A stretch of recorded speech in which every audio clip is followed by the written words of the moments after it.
Let us commit ourselves to know Jesus more and more, to understand Jesus' teachings more and more. Ito po ang tema ng ating pag-aaral, pagdadagdag sa mga dati nang ipinaalam sa atin ng Panginoon at ngayon lalo pa nating hihilinging dagdagan niya. Water and light for new life. Panginoon, salamat sapagkat kayo ibabuti sa amin.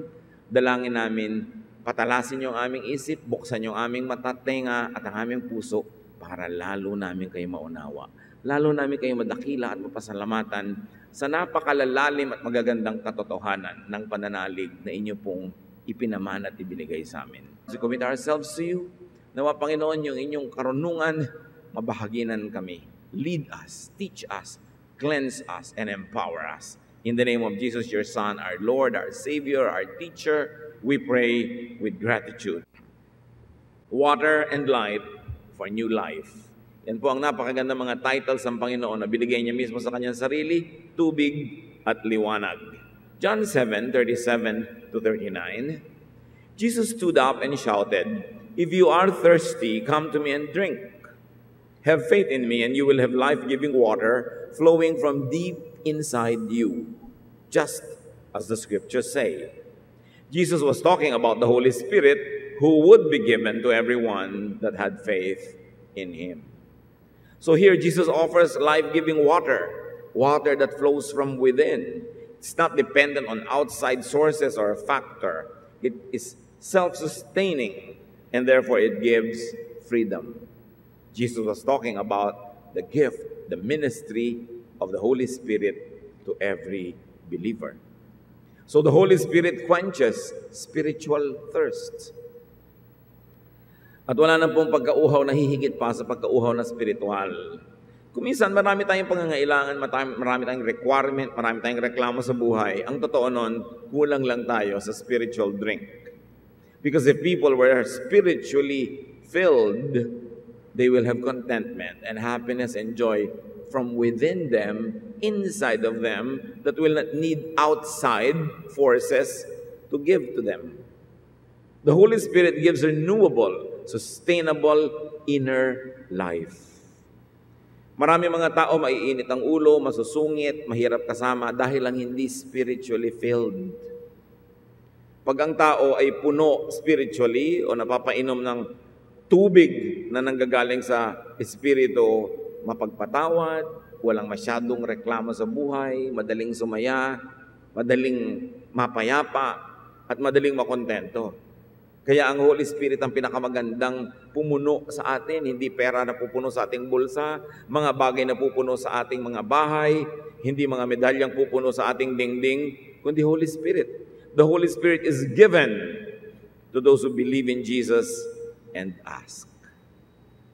So unang-una, maniwala sa Panginoon, tapos humingi ng Holy Spirit. Pag nananalangin tayo, madalas mga kapatid, parang shopping list. Give me this, give me that, I want this, I want that.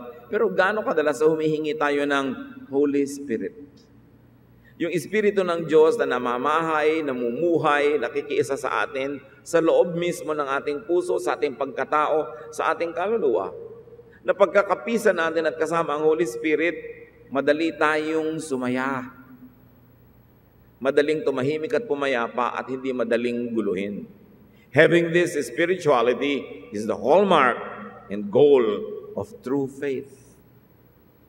Hindi nadadaan sa dami ng verses na alam, hindi nadadaan sa dami ng ministry na ginagawa, hindi nadadaan sa dami ng mga ambag at mga donasyon. Nalalaman ang tunay na nananalig kung siya ay may kapayapaan sa kalooban. May tunay na pagtitiwala sa Diyos, hindi madaling maligalig. Kahit dumarating ang pinakamahihirap na mga sitwasyon, nalalampasan ng may kalakipang pasalamat. Yun ang tunay na nagpapatotoong ikaw nga ay puspos ng Espiritu at nananalig sa Panginoon. Because the Holy Spirit brings contentment, peace, and joy. The Holy Spirit empowers and enlightens. Naliliwanagan tayo na nakikita natin kung alin ang tunay na mahalaga at hindi. Meron po mga tao na nilalagyan nila ng mga sticker, mga glow-in-the-dark stickers, ang mga bagay-bagay sa loob ng kanilang bahay. Halimbawa, maglalagay sila ng sticker na kulay pula, kulay asul, kulay dilaw, na kahit madilim ay umiilaw ito para kung sakaling magkasunog, magkaroon ng tsunami, lumindol, magkaroon ng panganib na gumuho ang bahay, masunog o lumubog sa tubig, yung konting-konting kaya nilang dalin, color-coded, ang dadamputin lang nila yung mga pula. Napag-isipan na nila bago dumating yung emergency. Kasi pag may emergency, nakakalito na kung ano-ano na lang dadamputin mo. Pero dinidikitan na nila nito, napag-isipan nila kung alin ang mahalaga. Dahil may liwanag yung sticker na yon, alam nila kung anong mahalaga. Ngayon yung kaliwanagan na ibinibigay ng Espiritu, para rin tayo nakakapaglagay ng sticker sa bagay-bagay. Ano bang mahalaga? Ano bang mahalaga? Oras ko sa pamilya o ang overtime na dumami ang aking sweldo? Ano ba ang mahalaga? Makapagpagawa ako ng malaking bahay at magkaroon ko ng mga bagay-bagay pero ang tagal-tagal naman ay magkakahiwalay na mag-asawa at mag-anak. Ano bang mahalaga sa akin? Yung mapasaya ko ang aking partner sa buhay o manalo ako sa argumento? Dapat may sticker lahat yan. Alin ang tunay na mahalaga? At yung liwanag na nagmumula sa Espiritu ang nagbibigay sa atin ng tunay na mahalaga. Ano bang mahalaga? Malamangan ko ang aking kapwa o mapasaya ko siya? Ano bang mahalaga? Matakot siya sa akin o mahalin niya ako? Ano ba ang tunay na importante sa buhay? At yung Espiritu na nasa ating puso ang nagbibigay ng kaliwanagan para huwag tayong mabaliw, huwag tayong malito at huwag tayong madaya ng sanlibutan na maglagay ng very important stickers sa mga bagay na hindi naman talaga mahalaga. John 7:40-44. When the crowd heard Jesus say this, some of them said, "He must be the prophet." Others said, "He is the Messiah." Others even said, "Can the Messiah come from Galilee?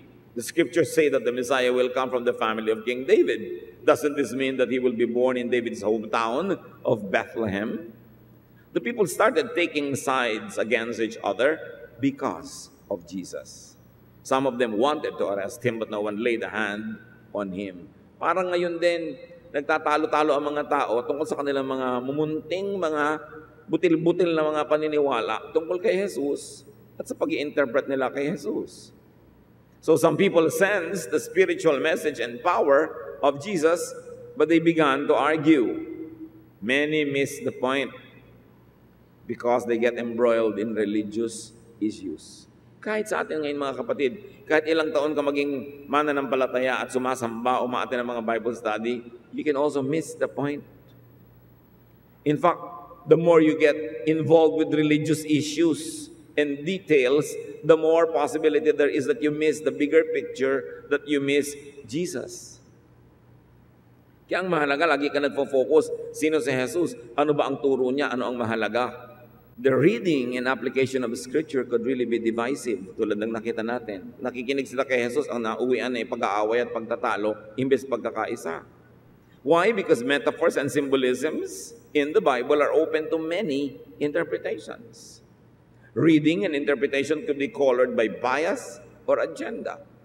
Ang pagpapakahulugan naman talaga natin sa mga bagay, kung minsan ay kinukulayan ng gusto nating makita, ng ayaw nating marinig, o kinukulayan ng ating mga ipinagigiitang mga paksa sa buhay, o mga inaasahan natin at gusto nating mangyari, o uwian ng pag-uusap o ng ating buhay mismo.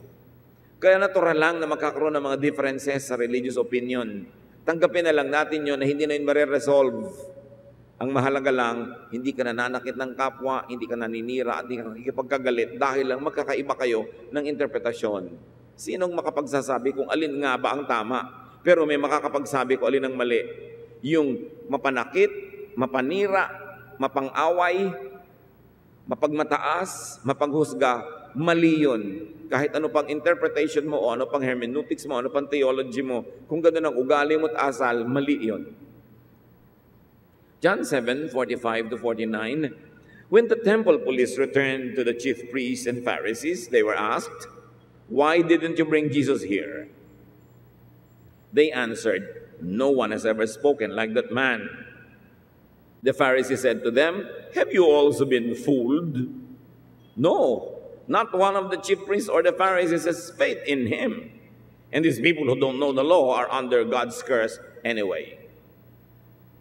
So inutusan ng mga religious leaders ang kanilang pulis na dakpin si Jesus dahil sa mga pagtuturo, pero walang nangahas na dakpin si Jesus dahil sobrang ganda magturo. At nung hanapin ng mga religious leaders sa kanilang mga pulis, o nasa na yung pinapa-aresto namin? Sabi, kakaiba po siya magturo. Wala po kaming narinig na ganun kagaling magturo. Para na rin lang sinabing, sa inyo, hindi po namin narinig yung magagandang bagay na narinig namin sa kanya. So bakit namin naarestuhin? Sabi, nalin lang na rin pala kayo ng Jesus na yan. Wala sa amin na mga religious leaders at experts ang naniniwala sa kanya. At yung mga naniniwala sa kanya, hayaan na nga sila. Total, sinumpa naman sila ng Diyos. Kaya hayaan na sila sa kanilang mga kamangmangan. Yun ang binanggit ng mga religious leaders na ito. Take note that the religious establishment had police power and they did police work, which was dangerous. Ang mga bagay na pinaniniwalaan, ang mga bagay ng pananampalataya, ay hindi marapat na ipilit sa iba sa pamamagitan ng dahas. Faith must be surrendered voluntarily. It cannot be enforced by the police. Pero ganun na ang kinahinatnan ng relihiyon sa Israel. Sobrang na-develop ang religion nila na may mga pulis na manghuhuli sa may ibang pananalig, mga ibang mga interpretasyon at mga ibang mga katuruan. Doon na umuwi ang kanilang pananalig. Hindi na, this is my faith. Nangyari na, this is my faith, therefore this must also be your faith. This is my interpretation, therefore this must also be your interpretation. Otherwise, I will use my police powers to arrest you and to even kill you. At sabi nila, di naman kami naniniwala sa Jesus na yan. But remember what Jesus said? Kailangan maniwala ka sa Kanya pagkatapos humingi ka ng Espiritu Santo mula sa Kanya dahil naniniwala ka sa Kanya at bibigyan Kanya ng ganong gift. And because they did not believe in Jesus, therefore they couldn't ask for the Holy Spirit. Therefore they would never understand. They would never have the peace and the contentment. They will be forever angry and afraid, nervous, and therefore they would always use their police powers to hurt others. But worst of all, they wouldn't have the life-giving water or spirit that Jesus gives. They wanted Jesus arrested, and this is the problem with official religion. It is sad that there are still many countries in the world na mayroong official religion. Lahat dapat ng mamamayan doon, isa lang ang relihiyon, at pag meron kang ibang pananalig, ikukulong ka at pwede kang patayin.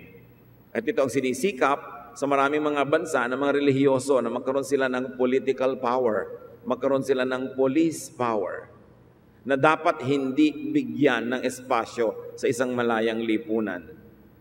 Tunay, dapat nating unahin ang ating pananalig, dapat nabigyan ng super pahalaga ang ating pananalig sa Diyos, pero dapat walang relihiyon na merong police powers, walang relihiyon na merong kapangyarihan na usigin, parusahan ang mga hindi nananalig sa kanya mga katuruan.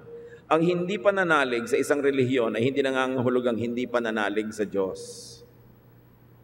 At ang pagsunod sa isang relihiyon ay hindi automatic na ibig sabihin pagsunod mo na sa Diyos. Magkaiba ang Diyos at ang relihiyon. Ang relihiyon ay ruta, daan, hagdan, patungo sa Diyos. Pero maaaring may mga iba pang mga pamamaraan at daan. Walang relihiyon na pwedeng magsabing kami lang ang daan sa Diyos. Sino mang nagsasabi niyan ay dapat unang-unay pagdudahan. Kasi sinolo na nila ang pagpunta sa Diyos at ikinagagalak pa nila lahat na mapapahamak na hindi sasali sa kanila. Nagiging mayabang patuloy sila at proud. Lahat tayo ay nagsisikap, pero tayo mga tao lang, sino ang tunay na nakakatiyak na siya nga ang tama. At the end of the day, ang titingnan ng Panginoon, hindi kung talagang tamang-tama ka o maling-mali ka, kundi ano ang laman ng iyong puso, anong intention mo. Talaga bang sincere ka sa paghahanap, na kaya lang dahil tao ka, may mga kulang, may mga konting mali, o sa paghahanap mo ay sinikap mo ng paniwalain ng sarili mo at iba na ikaw lang ang nakakakita ng tamang daan at hinuhusgahan mo na yung iba, yun ang tiyak na mali.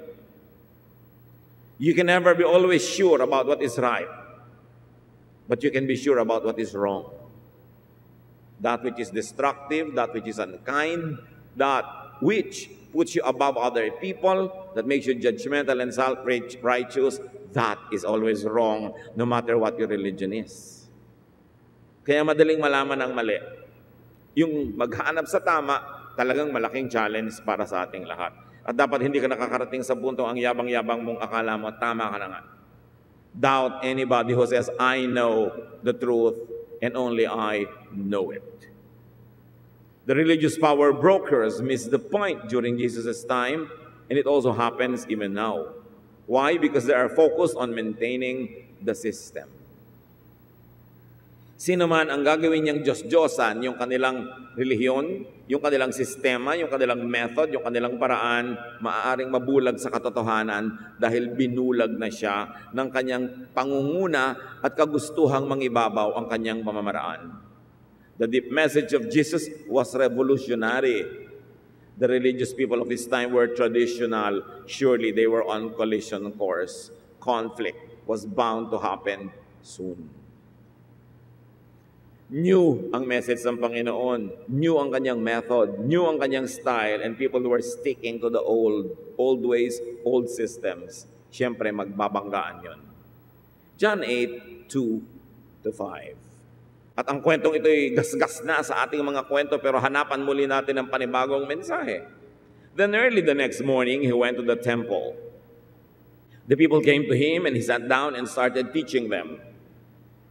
The Pharisees and the teachers of the law of Moses brought in a woman who had been caught in bed with a man who wasn't her husband. They made her stand in the middle of the crowd. Then they said, "Teacher, this woman was caught sleeping with a man who isn't her husband. The law of Moses teaches that a woman like this should be stoned to death. What do you say?" Ito na naman yung ilang beses na nating pinag-aaralang babaeng nahuli na nagkakaroon ng relasyon sa isang lalaking di niya asawa. So, because the temple had police powers, therefore they arrested the woman. Imagine what was done in private is now being made public. And there was a one-sided trial. Only the woman was arrested, not the man. What was on trial here and who was on trial? First of all, the woman, but she was the least on trial. Akala natin siya ang tunay na nasa sakdal, pero hindi. On trial was Jesus and his teachings on the life-giving Spirit. Kaya dinala kay Jesus para si Jesus ang litisin at subukan kung anong sasabihin niya, at hinahanapan nila ng mali. Pero ang tunay na nasa sakdal dito, as far as the eyes of heaven are concerned, it was the religious establishment that was on trial. Anong uri ng doktrina? Anong uri ng hermeneutics or interpretation ang magpapatigas sa puso ng lahat na ang isang babaeng gumagawa ng isang bagay sa kanyang silid, isang bagay na siguradong hindi naman niya ipinagmamalaki at pinagmamapuri, isang bagay na gusto niyang ilihim, maaaring isang bagay na hindi naman niya gustong gawin pero napipilitan siyang gawin. She could have been a prostitute. She could have been a very demented and tormented woman who is now finding either livelihood or comfort by selling her body. This is not something that a woman will be proud of. It is something that you do in hiding, in secret, to preserve little remnants of your personal dignity. Pero anong uri ng pagpapatigas ng puso sa relihiyon ang pwedeng magturo at mag-udyok sa mga leaders na kaladkarin ang isang babae mula sa kanyang silid, ibilad siya sa plaza, sa gitna ng lahat, ibalandra sa lahat ang kanyang mga kasalanan at litisin siya sa harap ng lahat na ang tanging layunin ay siya ay mapatawan ng parusa at pagkatapos ay kaladkarin siya sa libis ng bayan at batuhin hanggang mamatay. Tell me, what kind of religion is that? Anong uri ng kabanalan ang magbubunyi na ang isang makasalanan ay mabunyag, mapahiya, at patayin pa? Ano man ang iyong pananalig, ano man ang iyong doktrina, gaano man kalaki ang daladala mong scripture, hindi ka pwedeng matawag na makadiyos kung magagawa mo ito sa iyong kapwa-tao kahit pa siya makasalanan. Kaya ang tunay na nasa sakdal, the religious system of the people. And then, nasa sakdal yung magiging stand ni Jesus. Anong gagawin niya sa babaeng ito? Sapagkat nagtuturo siya ng pagmamahal, pag-ibig, pagpapatawad. Tapos anong gagawin niya? Kailangan niyang pumili the law or God, goodness and kindness to a very weak person, a woman caught in adultery. John 8:6. They asked Jesus this question because they wanted to test him and bring some charge against him. But Jesus simply bent over and started writing on the ground with his finger. Hindi binili ni Jesus ang tinda nila na issue. Jesus' answer was silence and scribbles. Very mysterious. Sa pagpapatuloy, John 8:7-9. And this is the heart of the story. They kept on asking about the woman. Finally, he stood up and said, "If any one of you have never sinned, then go ahead and throw the first stone at her." Once again, he bent over and began writing on the ground. The people left one by one, beginning with the oldest. So Jesus did not directly challenge the law. The law said this kind of woman must be stoned to death. And if Jesus thought that the law was really godly and from God, he would have implemented it. But he did not. But he did not directly go against the law. Instead, he gave the full decision, the discretion to the people. Sabi, o sige, ang walang kasalanan, mauna nang bumato. At isa-isa, binitawan ng mga tao ang hawak nilang bato. At isa-isa silang nag-uwian sa buhay. Sa buhay na dati nilang kilala, pero ngayon maiiba na sila. Because Jesus laid down another law. Hindi napapansin natin that Jesus laid down another law here. Ang nakuukit lang sa atin, 10 commandments, but here is a new law that Jesus laid down, His spiritual law, on who is qualified to accuse and judge a sinner. No other than the sinless. So ang bagong batas, yun lang sinless ang pwedeng mag-judge. Paano natin i-apply sa buhay natin ito? Pag may nabalitaan tayong, huy, si sister pala, may kalon niya. Meron pala siyang ganito at ganon. Sinless ka ba? Meron akong sin. Shut up. Makasalanan pala si ganon. Ipulpito natin, i-bulletin board natin. Wala ka bang kasalanan? Meron. Shut up. Itong napaka-importanting law na ito, hindi na i-emphasize. Why? Because even the church system now, churches and congregations named after Jesus continue to be like the Pharisees. They continue to drag sinners into public squares. They continue to expose people. Even their sins are private and they want blood. Nothing changed. Para namang hindi nag-exist si Jesus at parang hindi nagturo. In effect, with this action, Jesus invalidated the existing system of his time.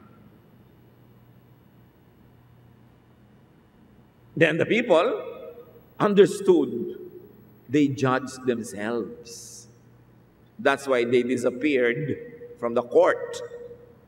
Isa-isang nawala sila doon sa hukuman dahil sabi ni Jesus, before you judge another person, judge yourself.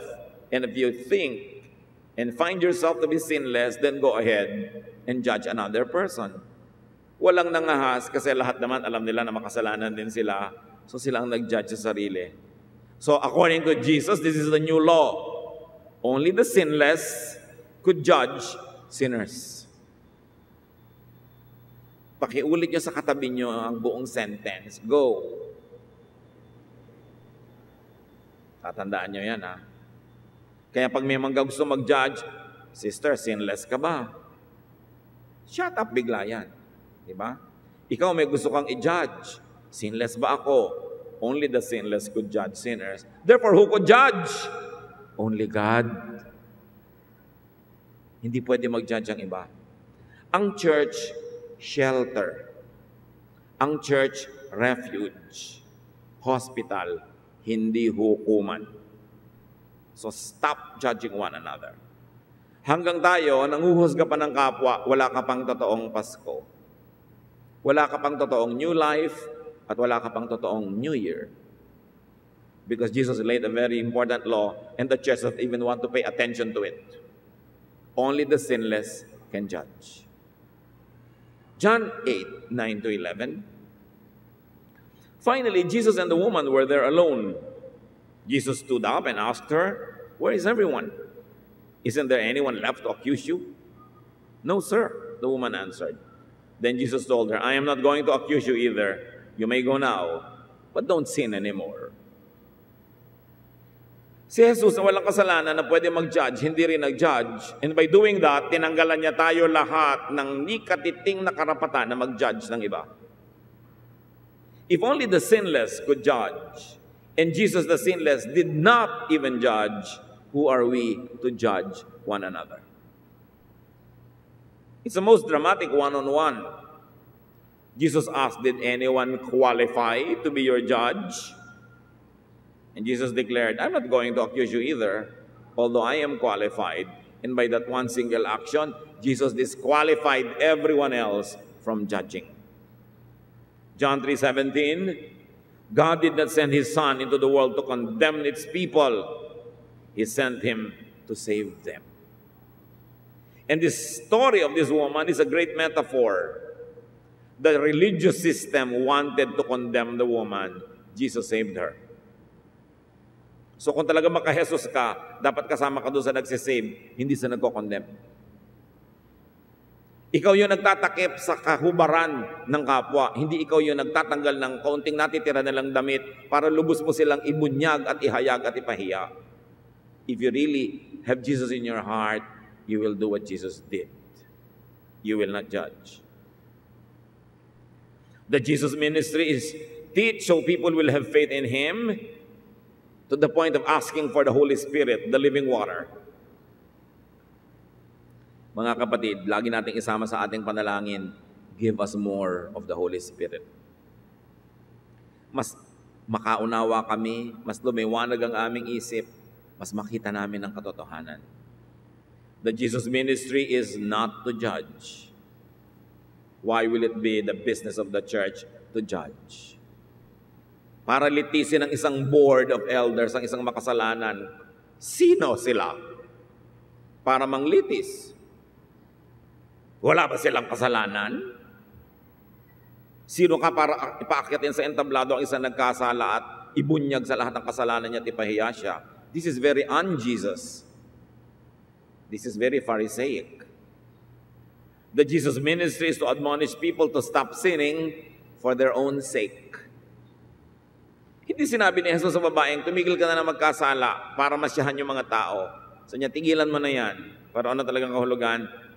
Hanapin mo yung tunay na ikaw, yung tunay na kahulugan ng buhay, yung igalang mo sa sarili mo. Huwag kang gumawa ng ganyang mga bagay para sa sarili mong kapakanan. Hindi para palabas sa mga tao, kundi para sa kalooban mo mismo, tahimik ka. It's not for legalism, not for show, not for outward reasons. The Jesus ministry is to correct religious error and to cut religious abuse, which exactly was what He did. Yung iba na mga relihiyoso ngayon, gusto pa mas magkaroon sila ng kapangyarihan para mas makapang-abuse pa. Tinatakot nila ang mga tao sa lipunan na sila dapat ang masunod, yung gusto nilang masunod, idikta mga doktrina nila sa buong bayan. This is ungodly. It's evil to impose your beliefs on others. Pwede kang magturo, kung naniwala sila, sumunod din sila. Pero para pilitin mo sila, takutin mo sila, to coerce people into towing the line and obeying your religious whims, it is not of Jesus. John 8:12. Once again, Jesus spoke to the people. This time He said, I am the light of the world. Follow me and you won't be walking in the dark. You will have the light that gives life. Sino ba sinusunod ng mga tao nung araw? Yung religious establishment. Sabi ni Lord, follow me so you will not walk in the dark. Ibig sabihin, people who were following this religious system were walking in the dark. And they are so darkened in their minds that they think that they are the truth, that they have the truth and that they are the light of the world. When Jesus says, in fact, you are in darkness. You must be liberated. In context, what the living water and light is about is self-judgment. Kung tunay na pinananahanan ka ng Espiritong Banal at may bumubukal na buhay na tubig sa iyong puso, ang una mo laging ginagawa, self-judgment, not judgment of others. Conscious ka sa iyong mga kasalanan at mga pagkukulang, lagi kang gustong magpatuwid sa Panginoon, magbayad ng utang, ituwid ang mali, at tigilan ng paggawa ng masama. Hindi yung kapwa mong binabantayan mo, at kung gusto mo siyang pigilin, dapat ang sarili natin. The Holy Spirit is about non-accusation, non-judgment of others.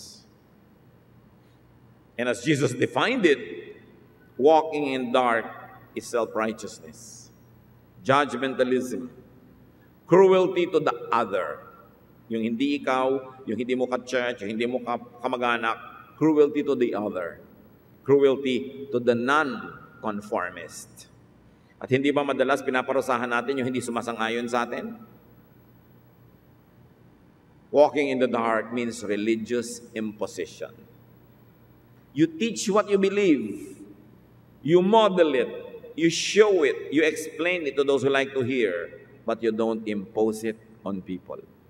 They must have the freedom of choice. So who walks in the darkness by the standards of Jesus? The religious people of his time. And the religious people of many other times in history that are like those who were in Jesus' time. So John 8:13 to 15, the Pharisees objected, "You are the only one speaking for yourself, and what you say isn't true." Jesus replied, "Even if I do speak for myself, what I say is true. You judge in the same way that everyone else does, but I don't judge anyone." Again, the religious raise a legal matter. They ignore the real message, and they pass judgment on Jesus again. And Jesus emphasizes, he doesn't judge anyone. John 8:21. Jesus also told them, "I'm going away, and you will look for me, but you cannot go where I'm going, and you will die with your sins unforgiven." Yun ang pinakamasaklap mangyari sa isang tao, mamatay na hindi napapatawad ang kasalanan. Kasi yung spirito niya, maraming dala, hindi makakapasok sa maliit na daan, hindi makakasunod kay Jesus tungo sa kaluwalhatian. But the religious leaders were clueless. Jesus was saying, inability to follow Jesus leads to death without being forgiven. Ano ang goal ng buhay? Mapatawad bago mamatay. Malinis ni Jesus bago husgahan ang langit. Ano ang ating goal? Kailangang sumunod kay Jesus, manalig, humingi ng Espiritong Banal bago dumating ang huling oras na huli na ang lahat. Ano ang tunay na mensahe dyan? Kung tutuusin mga kapatid, save people. Kailangan nating sabihin sa mga tao, ipaliwanag ang mensahe ng kaligtasan sa pananalig kay Jesus at paghingi ng banal na Espiritu. Kung sinabi ni Jesus na kakamatayan nyo ang inyong mga kasalanan at pag hindi kayo napatawad sa kasalanan at nakamatayan nyo, hindi kayo makakasunod sa akin, yan ang mangyayari sa sino mang taong kamatayan ng mga kasalanan niya na hindi napapatawad. Kaya napakabigat, napakahalaga at nagmamadali ang misyon natin na bawat taong kilala natin, lalo ang mga mahal natin sa buhay, ay manalig kay Jesus, tumanggap kay Jesus, humingi ng Espiritong Banal bago man lang sila mamatay. Life is in following Jesus. Life is in drinking the living water, the Holy Spirit. Life is about walking in the light. And those that have found the light have a mission. Dapat nating akayin ng sino mang nasa dilim pa. Dapat nating dalhin sila sa Panginoon. Pag nakakita kayo ng sale, yaya kayo, may sale doon. Pag may napanood kayong sining nakakatawa, promote ka ng promote. Why don't you bring people to church? Konting concern sa kapwa. Konting kumisan kapal, kasi kumisan pinapahiya ka pa eh. Iniimbita mo na nga sa church, siya pang galit. Hindi lang niya kasi naintindihan. Pero pag naintindihan niya, magpapasalamat sa'yo. Sa katunayan, pagka nauusig na sila, sisisihin ka nila. Ikaw, ligtas ka pala, hindi ka malang nagsabi, sinolo mo. Yun ang nakakahiya sa lahat. Kailangan huwag nating sayangin ang panahon. No? John 8:30, after Jesus said this, many of the people put their faith in Him. And up to now, many people put their faith in Jesus when they hear the message. Make them hear the message. The people were victims of the system. And they found freedom in Jesus. John 8:31 to 32, Jesus told the people who had faith in Him, if you keep on obeying what I have said, you truly are my disciples. You will know the truth, and the truth will set you free. So here, the mark of discipleship, where faith should lead, is sustained obedience. Kung tunay tayong mga anak ng Diyos, masunurin tayo, at isang utos niya, teach everybody in the world. Bring them to me. Another mark of true discipleship is knowledge of truth and freedom from darkness. In the context of what we have been reading, it is darkness of judgmentalism, the judgment of self-righteousness, which Jesus actually hated. John 8:33, they answered, "We are Abraham's children. We have never been anyone's slaves. How can you say we will be set free?"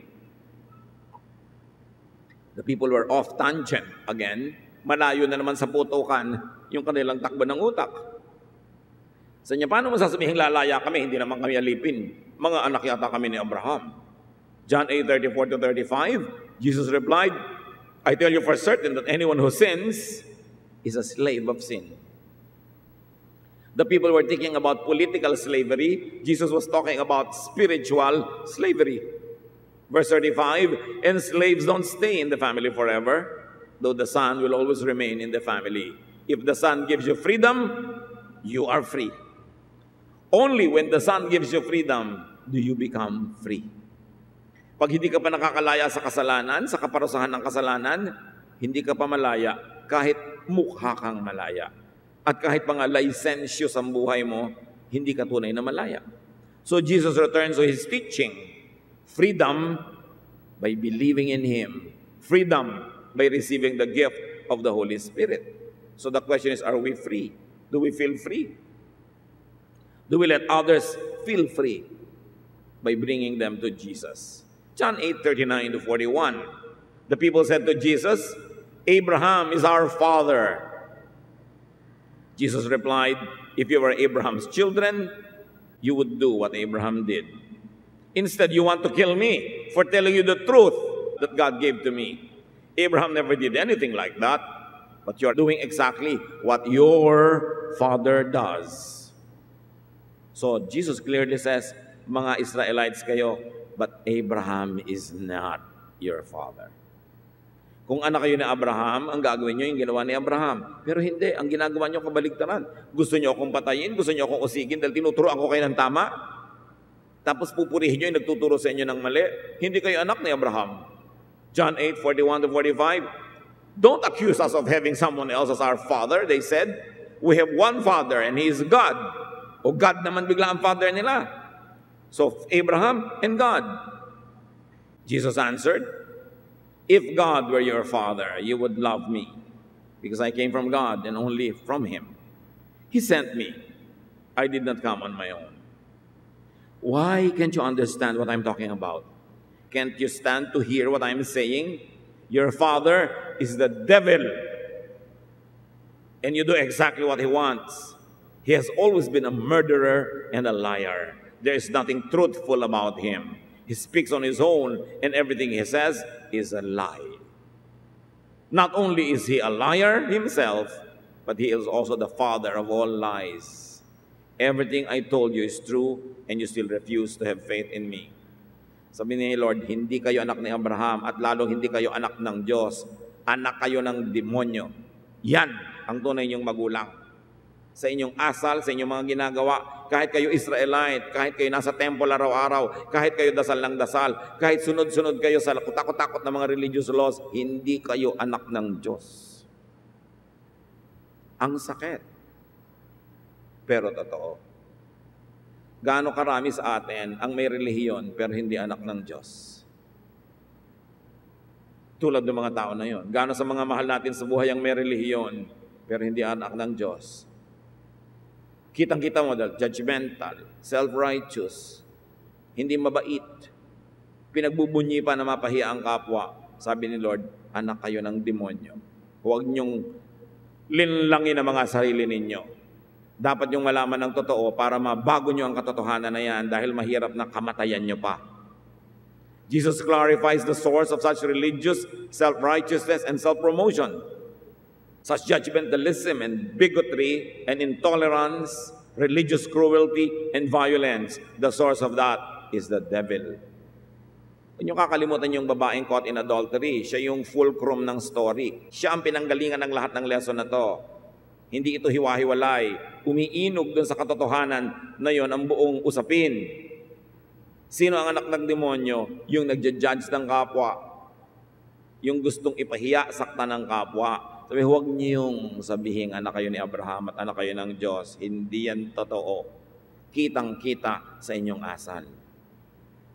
In spite of your religion. Mga kapatid, huwag tayong mga papalinlang na kung member ka na ng isang church, member ka na isang religion, anak ka na nga ng Diyos, hindi na dadaan sa membership yan. Yan ay personal relationship with God. Jesus effectively says that the devil is the father of the errors of the religious establishment. Can you imagine that? That the religious are wrong in thinking of themselves as children of God, as children of Abraham. Jesus effectively says that the devil is the source of such religious error. Great errors could come from the religious establishment. Horrible errors could come from misguided religion. Mas pag-ingatan ng relihiyon kesa secularism. Mas maraming nabubulid sa impyerno dahil sa mali at baluktot na pananalig kesa sa walang pinananaligan. Mas masama ang ginagawa ng mga taong relihiyoso kung sa palagay nila, ikinatutuwa ng Diyos yung ginagawa nila. Nawawalan sila ng konsyensya, nawawalan ng habag sa kapwa. Dapat nating siyasatin ang ganitong mga bagay. Jesus did not condemn the usual sinners of His time, not even the woman caught in adultery, but He rebuked the self-righteous and the judgmental religious people. So let's follow Jesus in His example. Jesus taught and inspired people into self-appraisal and self-judgment. Let us follow Jesus in this area. Laging sarili ang sinusukat, sarili lang ang hinuhusgahan para maituwid. Jesus condemned the religious hypocrisy and cruelty and labeled such as the work of the devil. The work of this woman caught in adultery did not even merit being called of the devil by Jesus. Suriin natin, yung babaeng huling-huli sa pangangalo niya, ni hindi tinawag ni Lord na children or child of the devil. Pero yung mga relihiyoso na humuhusga, yun ang tinawag niyang child of the devil. Hindi ba malinaw yun? Ang linaw-linaw. Dapat natin kilalanin si Jesus, hindi yung Jesus ng relihiyon, yung Jesus ng Biblia, yung Jesus ng Scriptures, yung Jesus ng Gospels, yun ang kilalanin. Hindi yung Jesus na dinirekorasyonan, nilagyan ng makeup, nilagyan ng costume ng simbahan, na iba na ng naiba. Yung Jesus na ang sinasabi, yung gustong sabihin ng mga religious leaders, yung Jesus na ipinagagawa sa mga tao, actually yung mga gustong ipagawa ng mga religious leaders. Go back to the Jesus of the Gospels, not the Jesus of the church. Because even the church, and I don't mean any particular religious denomination, the church has learned to use and abuse and exploit Jesus, and they exploit and use and abuse people in the name of Jesus. You have to go back to the Jesus of the gospel. You've got to bring Christ back to Christianity dahil ligaw na rin kahit Christianity.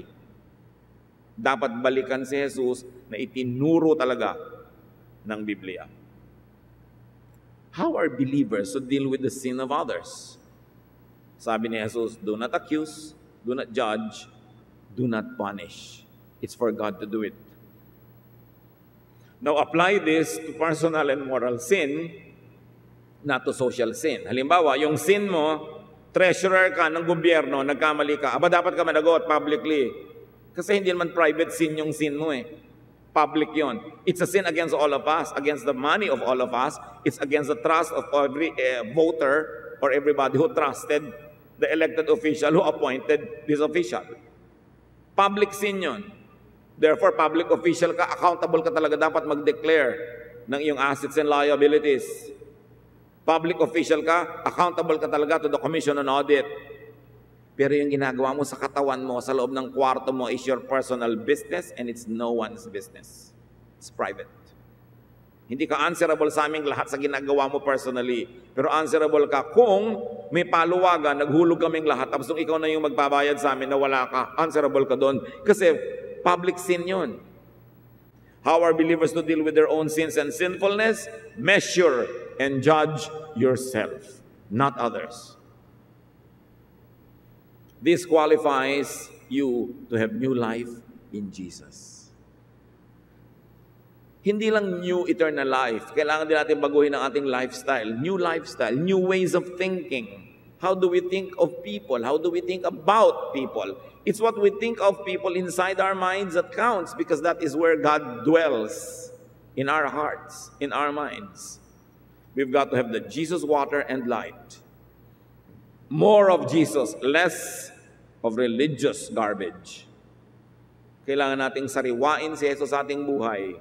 New life means new self-assessment, turning to God, godliness, and non-judgmental of others.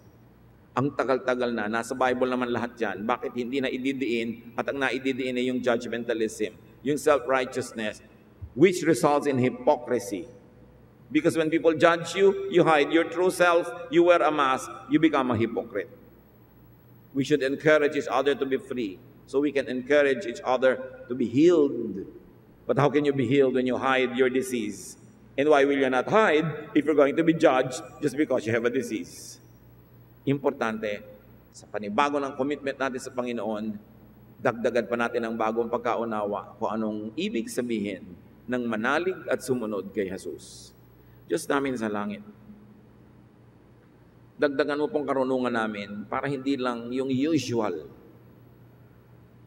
ang lagi naming maipamuhay, kundi yung mga totoo, natago sa maraming panahon, ang sariwain namin at gawing totoo sa aming buhay. Teach us to rediscover your Son, Jesus, through the Gospels. Teach us to know your Son through His teachings, not through what people say about Him, but what He said Himself. Ituro mo sa amin, Lord, manumbalik sa iyong anak na si Jesus. Pagbulay-bulayan natin ang mga salitang ito at suriin natin ang ating mga sarili. Huwag na tayong magdala sa dati natin mga gawi, lalong-lalo yung judgmentalism, self-righteousness. These are not of Jesus. This is of the devil. Lord, turuan niyo kami. Baguhin ang aming sarili. Maging mahigpit kami sa sarili namin pero hindi sa kapwa. Bantayan namin at sukatin ang sarili pero hindi ang kapwa. Teach us to be like your Son. At turuan mo rin kami, Panginoon, na mamuhay tulad ng babaeng sinabihang, sin no more. Talikuran namin aming mga kasalanan. Linisin ang aming buhay at huwag naming tuksuhin ang kapwa namin na maging judgmental at self-righteous dahil sa pag-display namin ng buhay namin na ang totoo ay dapat ituwid at dapat ikahiya. Turuan niyo kami, Panginoon, na maging accountable to our brothers and sisters so that our life and our lifestyle will not cause them to stumble. But all of us, O Lord, teach us not to be judgmental, even of people we think to be wrong or beneath us. Lead us, teach us, so that we will continue to have an ever-renewing heart. In silence, hear the voice of God and what God wants us to apply in our personal lives.